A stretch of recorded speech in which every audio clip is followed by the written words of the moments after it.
2010년대 중반 상하이의 숨가쁜 변화 속에서도 시간은 어떤 곳에선 더디게 흘렀다. 낡은 농탕 골목 안쪽에 자리한 구웨이의 작은 고서점 묵향서우이 바로 그런 곳이었다.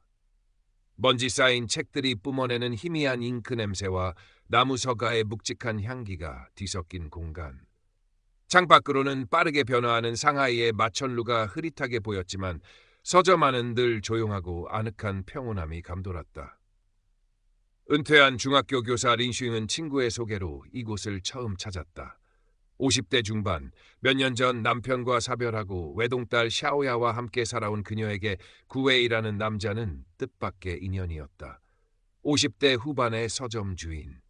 마른 체형의 지적인 분위기를 풍기는 그는 말이 많지 않았지만 깊은 생각에 잠긴 듯한 눈빛은 린슈잉의 마음을 조용히 흔들었다. 그의 과묵함 뒤에는 쉽게 드러나지 않는 슬픔의 그림자가 어른거리는 듯했다. 린슈잉은 그것이 무엇인지 알 수 없었지만 왠지 모르게 마음이 쓰였다. 구웨이 역시 마찬가지였다.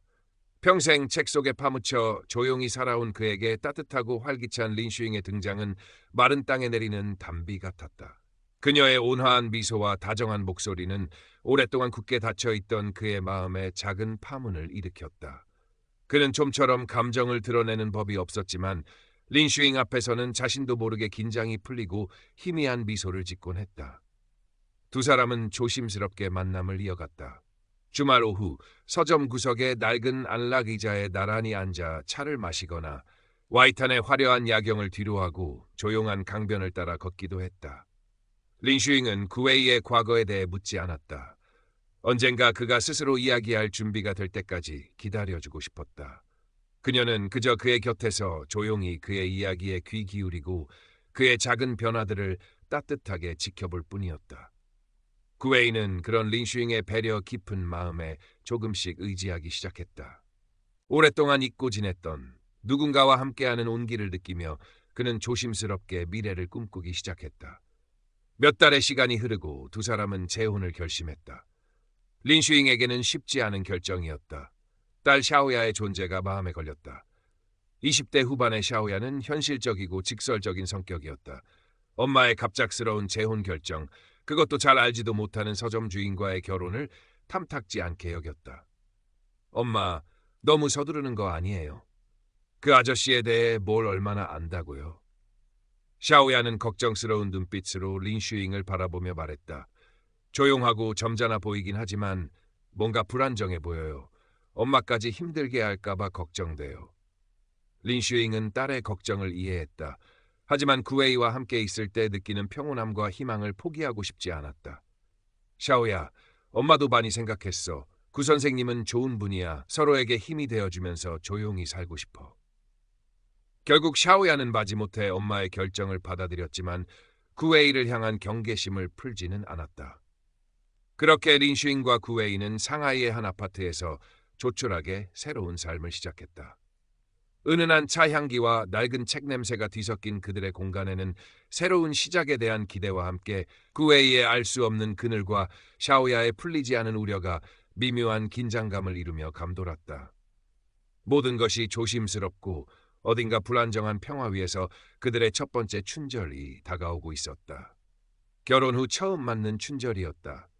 린슈잉은 분주하게 음식을 준비했다. 거실 창문에는 붉은 창화가 붙었고 식탁 위에는 김이 모락모락 피어나는 풍성한 요리들이 가득했다. 오랜만에 집안 가득 명절 분위기가 넘실댔다. 저녁 식사를 위해 샤오야가 도착했다. 여전히 표정은 밝지 않았지만 엄마를 위해 애써 미소를 지어 보였다. 구웨이는 평소처럼 과묵했지만 린슈잉이 차려낸 음식을 조용히 맛보며 간간히 고개를 끄덕였다. 어색하지만 평화로운 저녁 식사 시간이었다. 문제는 예기치 않은 순간에 찾아왔다. 거실 텔레비전에서는 춘절 특집 프로그램을 방영하고 있었다. 화려한 무대 위에서 익숙한 멜로디가 흘러나왔다. 문화대혁명식이 널리 불렸던 홍가, 혁명가요였다. 경쾌하고 씩씩한 리듬, 선동적인 가사. 그 노래가 흘러나오는 순간 구웨이의 표정이 급격하게 변했다. 핏기가 가시며 창백해진 얼굴, 가늘게 떨리는 손. 그는 갑자기 숨을 헐떡이기 시작했다. 식은 땀이 이마에 송골송골 맺혔다. 눈빛은 초점을 잃고 먼 곳을 헤매는 듯했다. 린슈잉과 샤오야가 영문을 몰라 당황한 사이 구웨이는 자리에서 벌떡 일어섰다. 그의 몸이 휘청거렸다. 그는 비명처럼 짧은 신음을 내뱉으며 식탁을 손으로 밀쳤다. 접시와 음식들이 요란한 소리를 내며 바닥으로 떨어져 뒹굴었다. 구 선생님, 왜 그래요? 린슈잉이 놀라 소리쳤다. 하지만 구웨이는 아무런 대답도 하지 않았다. 그는 마치 무언가에 쫓기듯 현관으로 달려가 신발을 꿰어 신고는 그대로 집 밖으로 뛰쳐나갔다. 괌 닫히는 현관문 소리가 정적을 갈랐다. 아파트 복도를 울리는 그의 거친 발소리가 멀어졌다. 린슈잉과 샤오야는 망연자실한 채 서로를 바라보았다. 바닥에 흩어진 음식 파편들과 깨진 접시 조각들이 방금 전의 평화를 비웃는 듯했다. 린슈잉의 심장이 불안하게 뛰기 시작했다. 구웨이의 과묵함 뒤에 숨겨져 있던 그늘, 그것은 단순한 슬픔이 아니었다. 훨씬 깊고 어두운 감당하기 힘든 고통의 흔적이었다. 샤오야의 얼굴에는 거봐, 내가 뭘 했어 하는 듯한 불안과 원망이 뒤섞여 있었다. 훈훈해야 할 춘절의 밤은 순식간에 차갑고 혼란스러운 공기로 가득 찼다. 구웨이는 어디로 간 것일까? 그를 그토록 괴롭게 만든 것은 무엇일까? 린슈잉은 떨리는 손으로 넘어진 의자를 바로 세웠다. 그의 서점으로 갔을 것이다. 그에게는 세상에서 가장 안전한 도피처일 테니까. 린슈잉은 외투를 걸치고 서둘러 집을 나섰다. 샤오야가 뒤따라 나오며 외쳤다. 엄마, 어딜 가? 위험할지도 몰라. 묵향서옥에 가봐야 해. 린슈잉은 짧게 대답하고 엘리베이터 버튼을 눌렀다. 딸의 걱정스러운 목소리가 등 뒤에서 메아리쳤지만 그녀는 지금 구웨이를 혼자 둘 수 없었다. 그의 고통스러운 눈빛이 머릿속에서 떠나지 않았다. 상하이의 밤거리는 춘절을 맞아 화려한 등불로 반짝였지만 린슈잉의 마음은 차갑게 가라앉아 있었다. 택시를 타고 농탕 골목 입구에 도착했을 때 서점의 불은 꺼져 있었다. 낡은 나무 문은 굳게 닫혀 있었다. 린슈잉은 조심스럽게 문을 두드렸다. 구 선생님, 저예요. 린슈잉. 안에서는 아무런 기척도 없었다. 그녀는 다시 한번 문을 두드리며 나지막이 불렀다. 무슨 일인지 모르겠지만 문 좀 열어봐요. 얘기 좀 해요, 네? 한참의 침묵 끝에 문 안쪽에서 희미하게 흐느끼는 소리가 들려왔다. 그리고 다시 깊은 침묵. 린슈잉은 문에 이마를 기댄 채 하염없이 기다렸다. 얼마나 시간이 흘렀을까? 마침내 문이 아주 조금 삐걱거리며 열렸다. 어둠 속에서 구웨이의 지친 얼굴이 드러났다.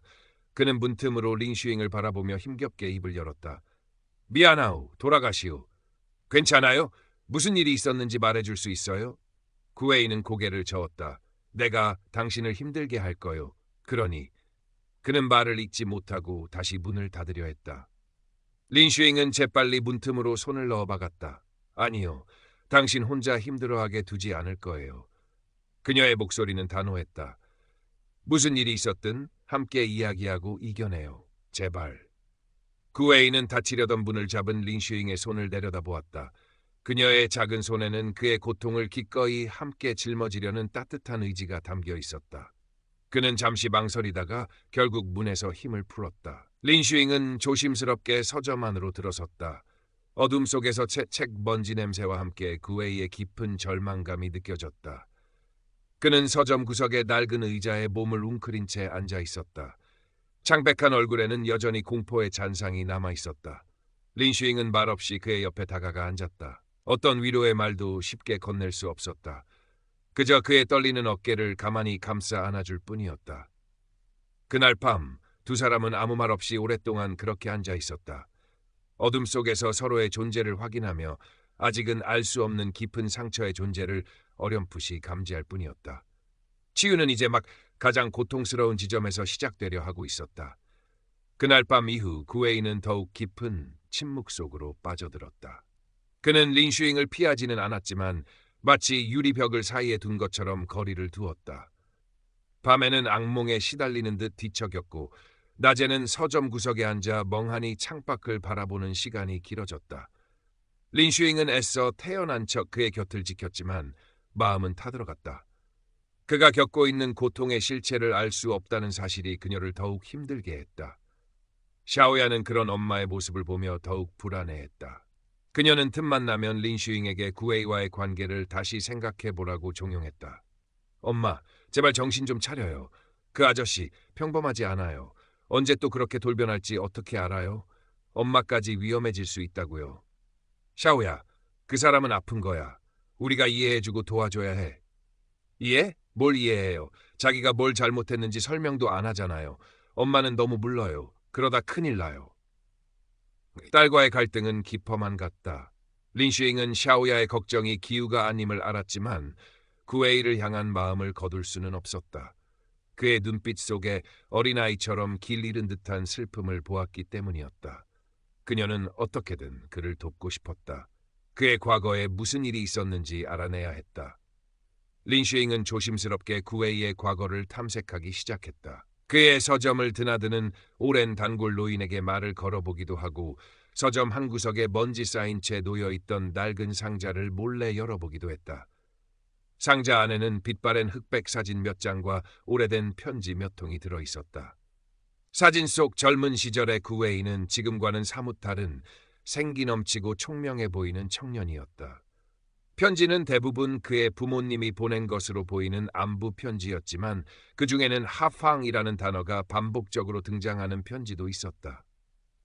문화대혁명 시기 지식인들을 농촌이나 변방으로 보내 노동을 시켰던 정책. 린슈잉은 심장이 덜컥 내려앉는 것을 느꼈다. 그녀는 도서관에서 문화대혁명 관련 서적들을 찾아 읽기 시작했다. 지식인들이 겪었던 박해, 공개 비판, 강제노동, 가족과의 생이별. 책장을 넘길수록 구웨이가 겪었을 고통의 무게가 어렴풋이나마 느껴졌다. 그가 왜 그토록 과거에 대해 함구하는지, 왜 특정 소리나 상황에 그토록 민감하게 반응하는지 조금씩 이해되기 시작했다. 하지만 단편적인 정보들만으로는 그의 상처의 깊이를 온전히 가늠할 수 없었다. 그에게는 분명 책에는 기록되지 않은 개인적인 끔찍한 기억이 있을 터였다. 그러던 중 린슈잉은 서점 근처에서 오랫동안 작은 가게를 운영해온 노인을 통해 결정적인 단서를 얻게 되었다. 노인은 구웨이가 젊은 시절 하방에서 돌아온 직후 한동안 심각한 정신적 충격에 시달렸으며 당시 배신이라는 말을 자주 중얼거렸다는 이야기를 조심스럽게 전해주었다. 믿었던 동료나 친구에게 배신을 당했던 것일까? 린슈잉의 머릿속은 복잡해졌다.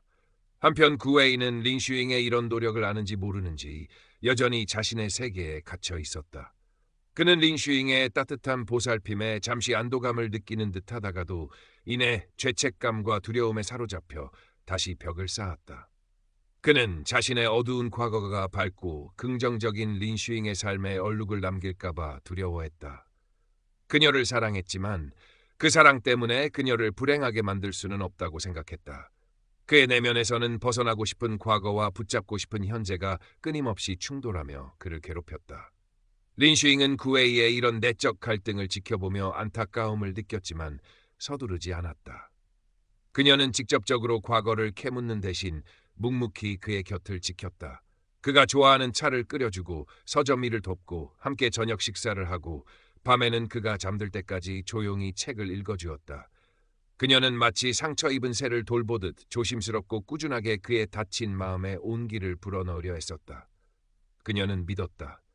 진심은 언젠가 통할 것이라고. 그가 스스로 마음의 문을 열고 나올 때까지 그녀는 기꺼이 기다릴 준비가 되어 있었다. 시간은 더디게 흘렀지만 두 사람 사이에는 보이지 않는 신뢰가 아주 조금씩 그러나 분명하게 쌓여가고 있었다. 비가 추적추적 내리는 어느 날 밤이었다. 창밖의 상하이는 젖은 불빛 속에서 희미하게 빛나고 있었다. 린슈잉은 거실 소파에 앉아 책을 읽고 있었고 구웨이는 침실에서 먼저 잠자리에 들었다. 새벽 옆 린슈잉은 침실에서 들려오는 거친 숨소리와 신음소리에 잠에서 깨어났다. 안 돼, 안 돼! 구웨이가 악몽에 시달리고 있었다. 그의 온몸은 식은 땀으로 흠뻑 젖어 있었고 두 손은 허공을 휘저으며 무언가를 필사적으로 막으려는 듯 움직였다. 그의 얼굴은 극도의 공포와 고통으로 일그러져 있었다. 구 선생님, 정신 차려요. 나예요, 린슈잉. 린슈잉은 그의 어깨를 흔들며 다급하게 외쳤다. 하지만 구웨이는 그녀의 목소리를 듣지 못하는 듯했다. 그의 눈은 공포에 질려 크게 뜨여 있었지만 현실을 보고 있지 않았다. 그는 과거의 어느 끔찍한 순간에 사로잡혀 있었다. 추워. 너무 추워. 배고파. 그는 어린아이처럼 흐느끼기 시작했다. 그들이 나를 믿었는데 왜? 그의 말은 횡설수설했지만 린슈잉은 직감적으로 알 수 있었다. 그가 지금 보고 있는 것은 문화대혁명 시기 하방 생활에 끔찍했던 기억이라는 것을. 추위와 굶주림, 그리고 믿었던 누군가로부터의 배신. 그녀는 필사적으로 구웨이를 끌어안았다. 그의 떨리는 몸을 감싸 안고 그의 귓가에 속삭였다. 괜찮아요. 이제 괜찮아요. 여긴 안전해요. 내가 옆에 있어요. 린슈잉의 따뜻한 체온과 진심 어린 목소리가 마침내 그의 의식 깊은 곳까지 가닿은 것일까. 구웨이의 거친 숨소리가 조금씩 잦아들기 시작했다. 그는 천천히 눈을 깜박이며 린슈잉을 바라보았다. 그의 눈에는 여전히 공포의 잔상이 남아있었지만 조금씩 현실을 인식하는 빛이 돌아오고 있었다. 마침내 그의 방어벽이 무너져 내렸다. 오랫동안 굳게 닫혀있던 댐이 터지듯 구웨이는 린슈잉의 품에 안겨 오열하기 시작했다. 어른의 체면도 지식인의 자존심도 모두 내려놓은 채 그는 상처 입은 아이처럼 서럽게 울었다. 울음과 함께 오랫동안 그의 영혼을 짓눌러왔던 과거의 편린들이 두서없이 터져나왔다. 그때 인민재판 동료였는데 가장 친했던 친구가 나를 비판했소. 살아남기 위해서 내가 하지도 않은 말들을 했다고. 군중들 앞에서 침을 뱉고 발길질을 하고. 그의 목소리는 울음에 잠겨 끊어졌지만 린슈잉은 그가 겪었을 굴욕과 배신감, 인간에 대한 깊은 환멸을 고스란히 느낄 수 있었다. 부모님, 내가 하반간 사이에 돌아가셨소. 임종도 지키지 못했지. 내가 불효자요. 죄책감과 슬픔이 그의 목소리에 뒤엉켜 흘러나왔다. 그는 흐느끼며 린슈잉에게 매달렸다. 이런 나를 누가 받아주겠소. 내 과거는 너무 추하고 더러워 당신까지 불행하게 만들 거야. 나는 당신 곁에 있을 자격이 없어. 그의 고백은 처절했다. 자신의 상처를 드러내는 고통과 그 상처가 사랑하는 사람에게 짐이 될 것이라는 두려움이 뒤섞인 절규였다. 린슈잉은 함께 눈물을 흘리며 그의 등을 가만히 쓸어내렸다.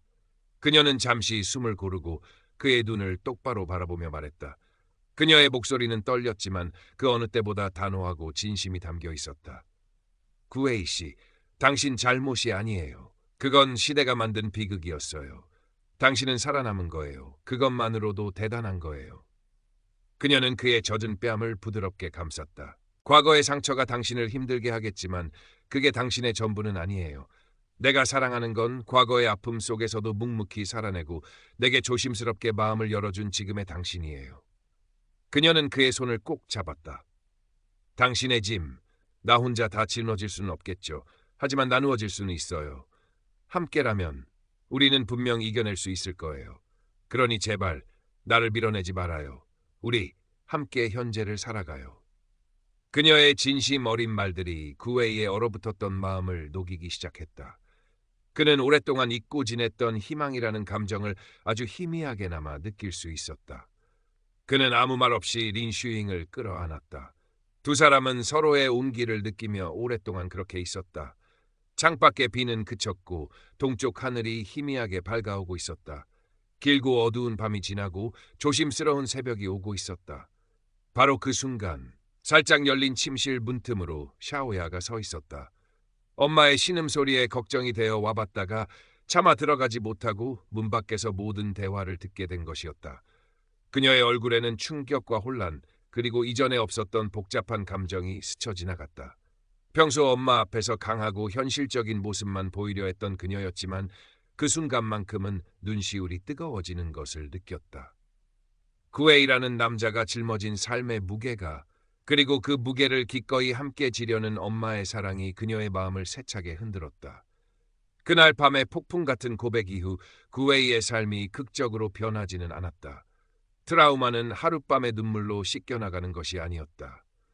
여전히 악몽을 꾸었고 때때로 과거의 기억이 불쑥 찾아와 그를 괴롭혔다. 하지만 중요한 변화가 시작되었다. 그는 더 이상 혼자 괴로워하지 않았다. 자신의 아픔을 이해하고 받아주는 사람이 곁에 있다는 사실만으로도 그는 큰 위안을 얻었다. 린슈잉의 조심스러운 권유에 구웨이는 마침내 심리상담을 받아보기로 결심했다. 수십 년 만에 처음으로 자신의 상처를 전문가 앞에서 꺼내놓는 것은 쉽지 않은 일이었지만 린슈잉의 변함없는 지지가 있었기에 용기를 낼 수 있었다. 상담은 더디게 진행되었지만 그는 조금씩 자신의 과거와 화해하는 법을 배워가고 있었다. 린슈잉은 묵묵히 그의 곁을 지켰다. 그녀는 그의 작은 변화들을 놓치지 않고 격려해 주었다. 예전에는 상상할 수 없었던 일, 예를 들어 구웨이가 먼저 저녁 메뉴를 묻거나 함께 공원으로 산책을 가자고 제안하는 것만으로도 그녀는 가슴 벅찬 기쁨을 느꼈다. 그들의 일상은 여전히 조용했지만 이전과는 다른 종류의 따뜻함과 안정감이 감돌았다. 샤오야의 태도에도 변화가 생겼다. 그날 밤 엄마와 구웨이의 대화를 엿들은 이후 그녀는 더 이상 노골적으로 반대하거나 비난하지 않았다. 여전히 걱정이 완전히 가신 것은 아니었지만 구웨이가 짊어진 고통의 깊이를 어렴풋이나마 이해하게 되었고 무엇보다 엄마의 진심 어린 사랑과 선택을 존중하기로 마음먹었다. 가끔 집에 들를 때면 예전처럼 날카로운 말을 던지는 대신 구웨이에게 먼저 차를 권하거나 짧은 안부를 묻기도 했다.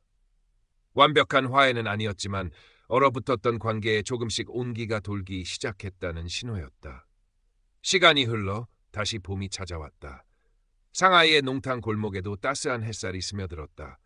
주말 오후 구웨이와 린슈잉은 묵향서옥 앞 작은 의자에 나란히 앉아 있었다. 구웨이는 새로 들여온 책들을 정리하고 있었고 린슈잉은 옆에서 조용히 뜨개질을 하고 있었다.